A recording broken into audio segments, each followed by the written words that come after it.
This is the Apocrypha of Azazel podcast, and as always, I'm your host, Azazel, the God of Death. I want to welcome you to the show yet again, and I want to give you a few reminders.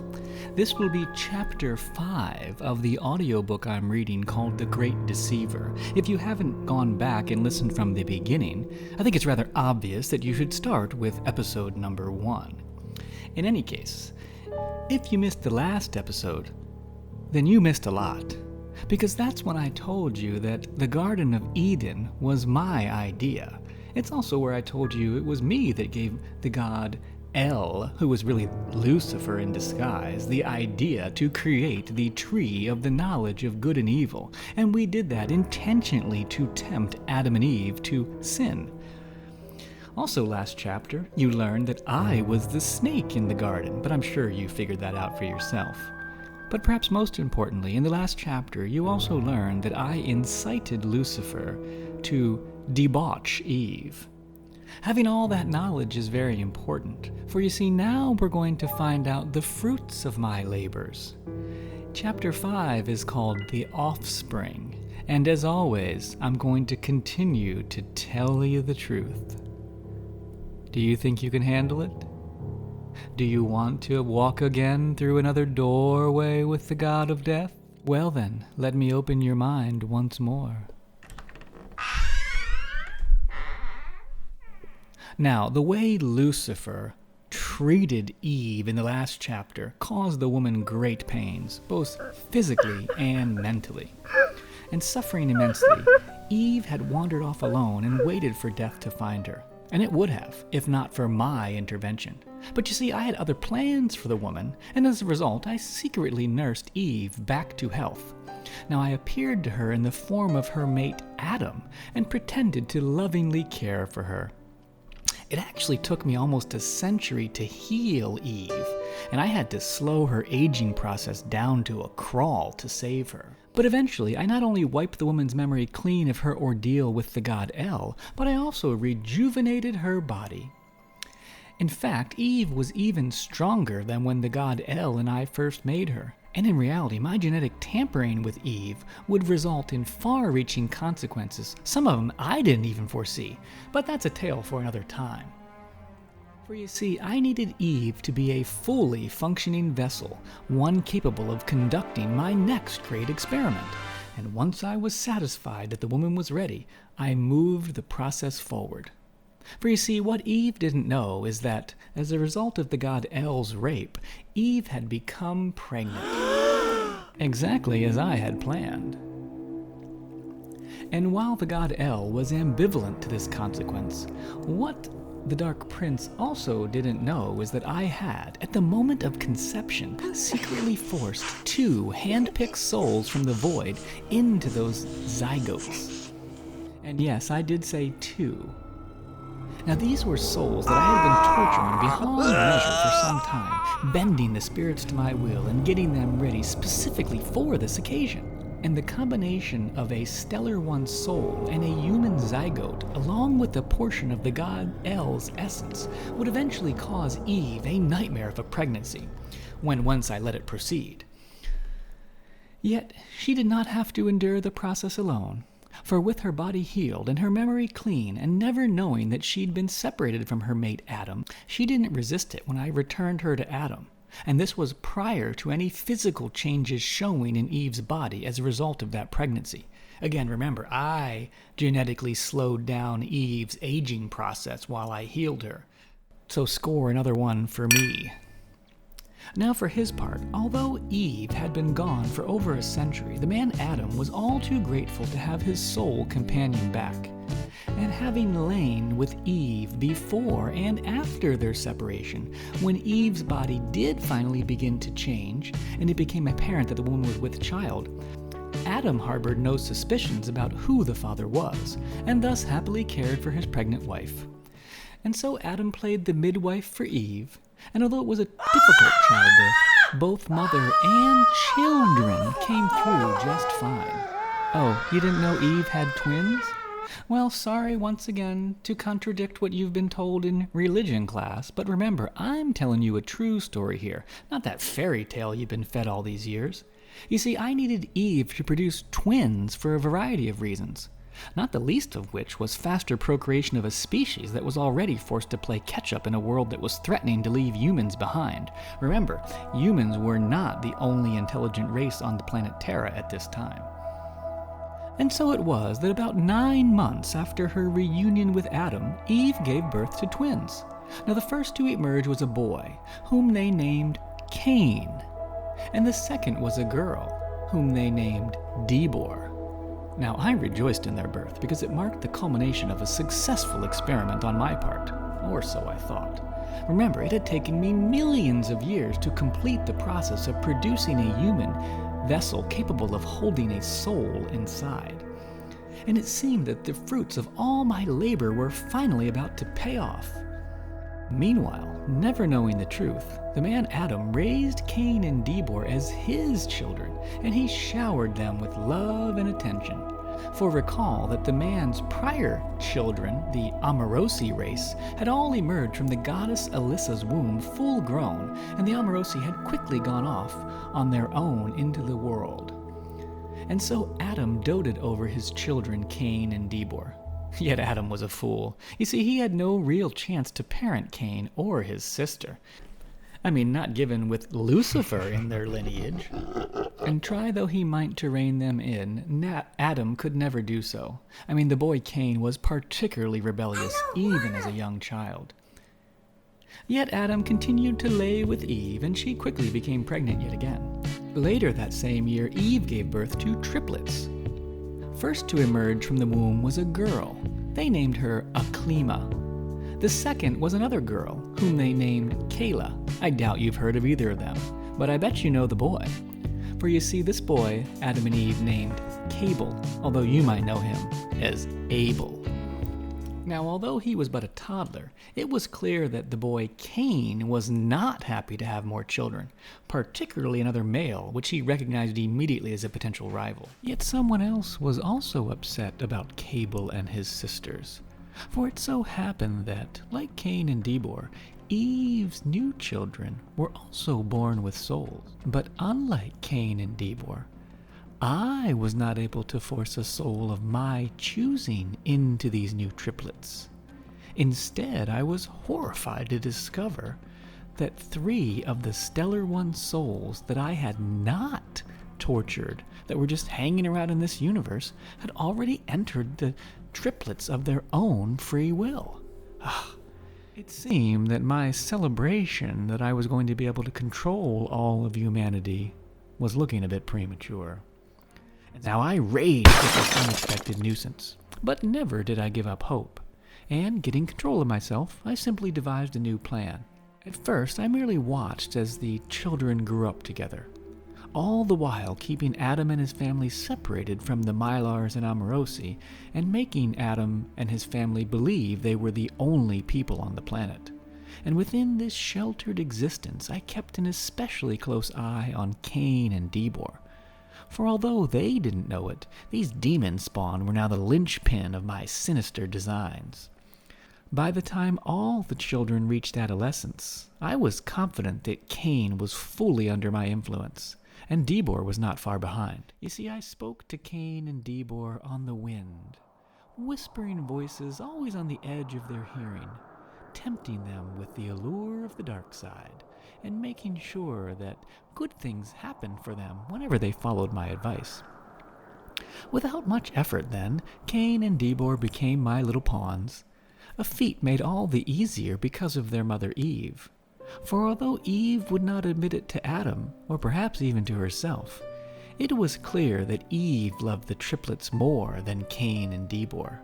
Now, truth be told, if you must know, I may have left some hidden scars in Eve's psyche related to her torture at the hands of Lucifer, so that, even though Eve could never put her finger on the cause, there was always something inside her that caused Eve to reject Kane and Debor. Oh well.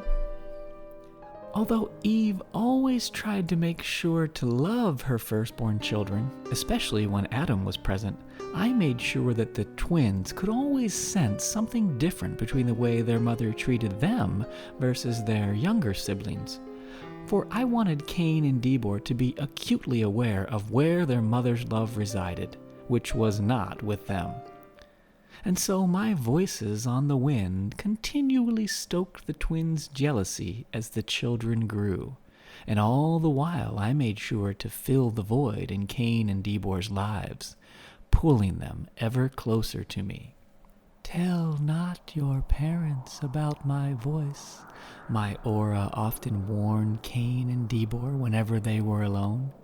"They would not understand, and I would be forced to desert you.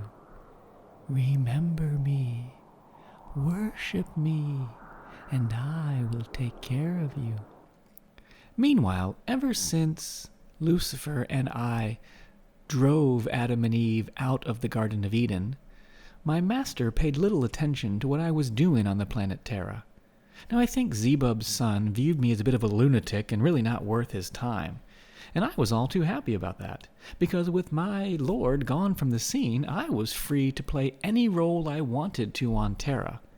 Thus it was that even after Adam was cast out of the paradise of Eden, I continued to assume the same godlike male form that the god El used to use when he visited with Adam and Eve.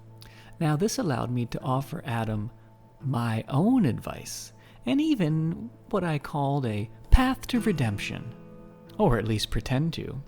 And it was here that I introduced the concept of something I called sin. "You shall call me Yah," I instructed Adam in the form of that godlike male figure. "I am your creator, and I offer you the way back to me. Once you are washed clean, but only once you are washed clean from the wrong you committed in Eden. That is your sin, Adam. Let us call it the original sin. For because of your foolishness, your lineage has been stained. And it will take you much effort to erase this stain, Adam. But if you do, eventually you will return to me, and yes, even to Illyria. But you must follow the way I show you. And the first step is to understand that you must have no other gods besides me. For I am a jealous God, and I demand all of your praise and worship." Adam pondered my words. "Yah, the God who shows me the way." And awed by the presence of the deity I had conjured up for him, Adam stuttered, "Yah, the way. Yahweh. Yahweh. May I call you Yahweh, my lord?" "If you so choose." And I was amused, for my plan to get the man to love the god Ah, and eventually to hate him, seemed to be working easier than I thought. Now, over time, acting as Adam's Yahweh, I continued to drive home the concept of original sin to the man, instructing Adam that he and his offspring must work hard to atone for their wrongs. And one part of this atonement was the concept of something I called sacrifice. "You and your male children shall give to me the first fruits of your fields and livestock, as a sign of your submission to me, and as appreciation for my blessings," my Yahweh advised Adam. "Fail not to remember this, for if you falter, vengeance shall be mine." Now, for their part, Adam and Eve complied with all my instructions, and they taught their children, especially Kane and Kaybl, to do the same, hoping that all of their sacrifices would eventually douse the god Yahweh's ire with them and compel that god to let them back into the Garden of Eden. Now, obviously it never worked, but that didn't stop me from stringing them along. And as the concept of sacrifice became ingrained in the psyche of my beloved human pawns, eventually I was ready to move events forwards yet again. When the children reached puberty, Adam and Eve noticed the way their kids began to look at one another, and it became clear that they were going to start breeding together soon. Now, the man and his mate were actually thrilled by this prospect. Remember, as far as they knew, they were the only family on the planet.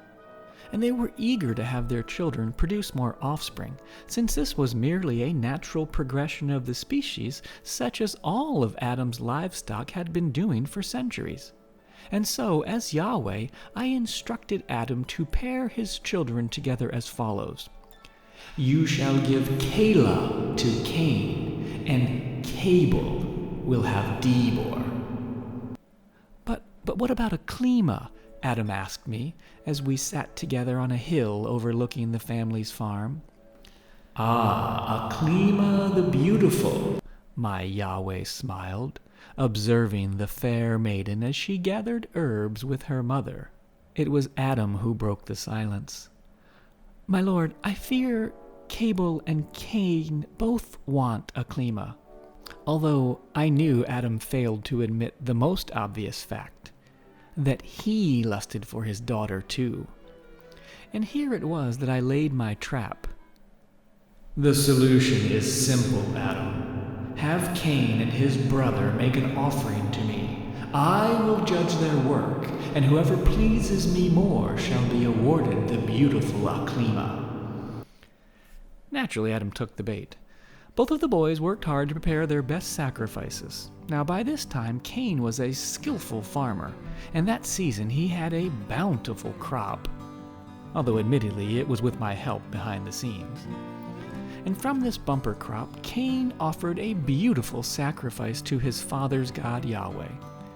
Meanwhile, Kaybl had become a sheep herder as he grew up, and he chose to offer one of the many fattened calves from his herd, one that his mother Eve helped him to select.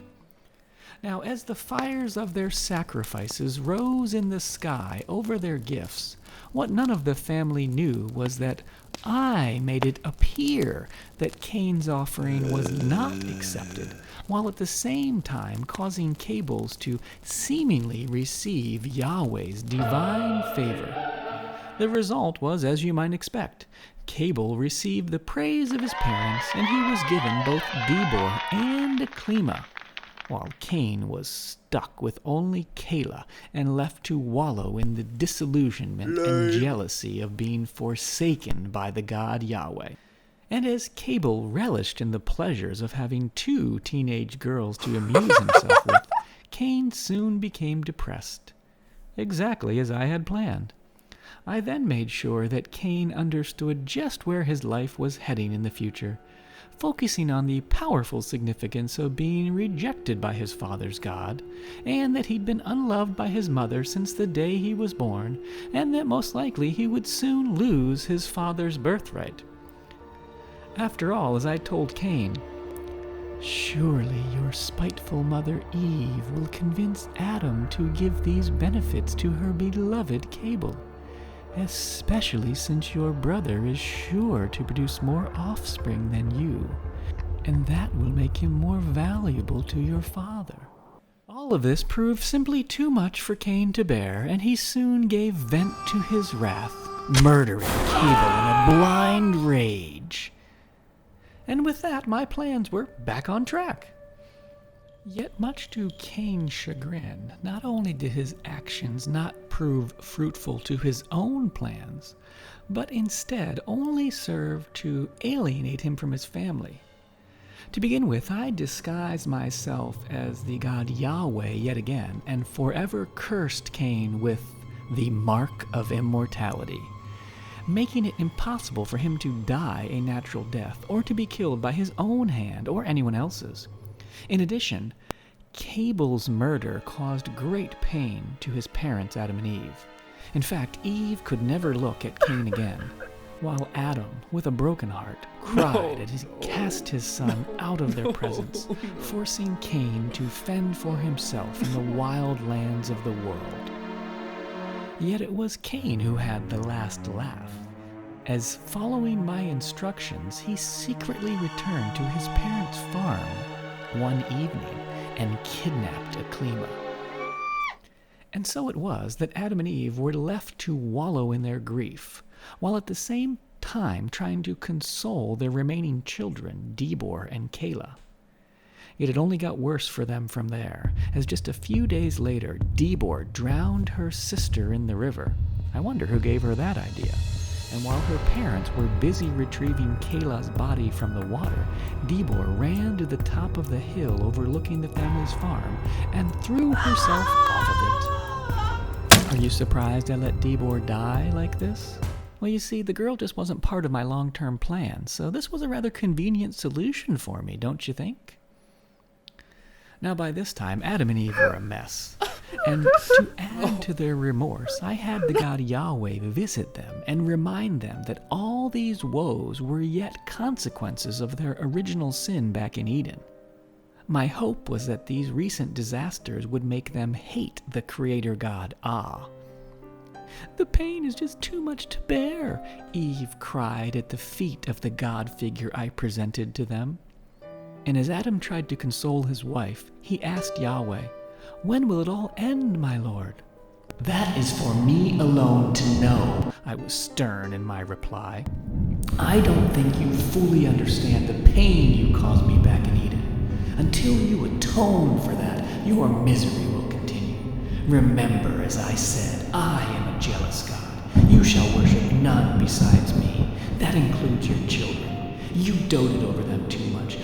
You took your focus away from me, and so you forced me to take your children away from you. Therefore, it is you who are responsible for their deaths."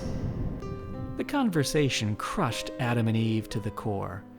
Now, Eve was particularly distraught at my words.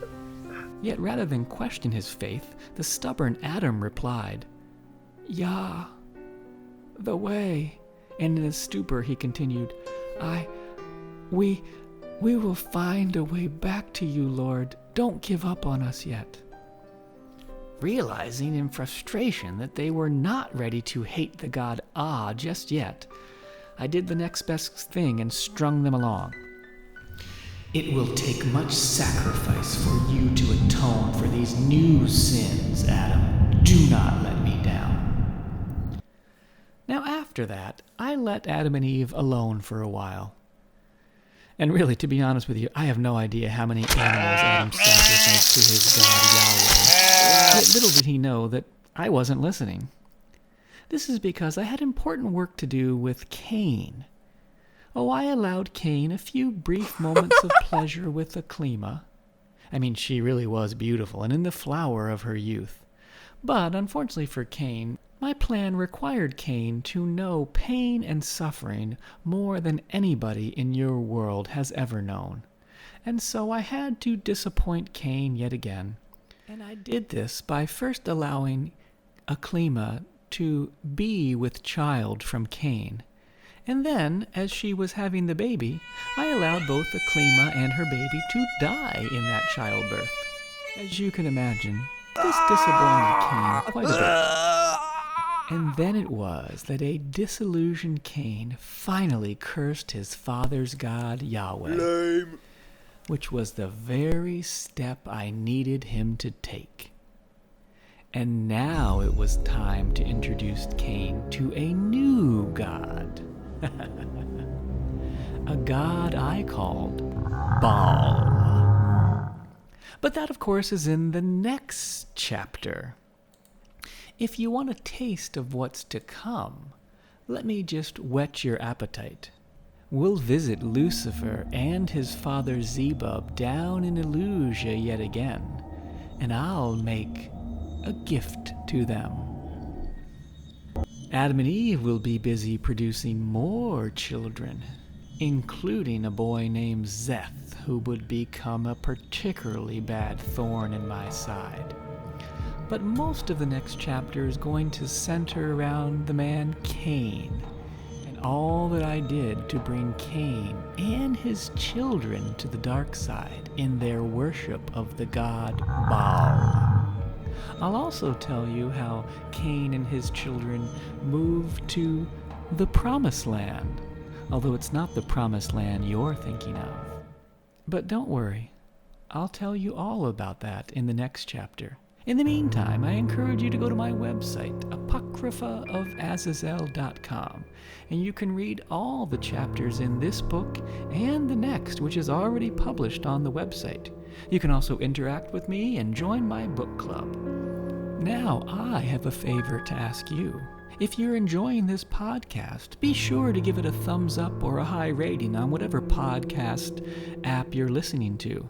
Make sure you share it with a friend and let them know the God of Death is always happy to have more followers. It makes it easier for me to find you when it's your time to visit with me. You might wonder, when is your time to visit with me and look in the mirror of regret? Don't worry. I'll find you when the time is right. Until then, I'm always here if you want to pay a visit.